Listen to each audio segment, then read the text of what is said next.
Uudellamaalla on ollut suomalaisittain voimakas maanjäristys. Helsingin yliopiston seismologian laitos mittasi järistyksen voimakkuudeksi 2,7 Richterin asteikolla. Järistys tuntui muun muassa Kellokoskella.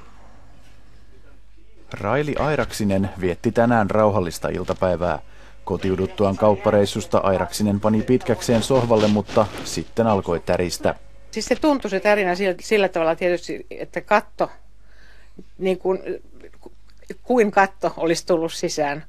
Mutta ihan joskus keväällä, kun tulee luntakin, niin sekin pitää, mutta ei se koskaan noin kovaa ääntä pidä. Tärinää kesti vain muutaman sekunnin, eikä mitään hajonnut. Toivuttuaan ihmetyksestä Airaksinen ja hänen miehensä lähtivät ulos katsomaan, onko talon katto yhä paikallaan. Samaa asiaa miettivät myös muut alueen asukkaat. Aimo Kattelus söi keittiössään lounasta, kun lattia alkoi vavahdella. Täytyy sanoa, että jos verrataan kesäiseen ukkoseijurinään, niin kyllä tässä oli ihan toinen maku.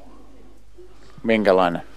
No se oli jotenkin sellainen, niin kuin sanotaan, alhaalta päin tuleva. Eli kyllä siinä laatto jalkojen alla tärisi aika tavalla. Maanjäristys oli voimakkuudeltaan 2,7 Richterin asteikolla ja sen keskus sijaitsi Mäntsälän eteläpuolella. Muutamat rakennukset kärsivät pieniä vaurioita, mutta kukaan ei loukkaantunut.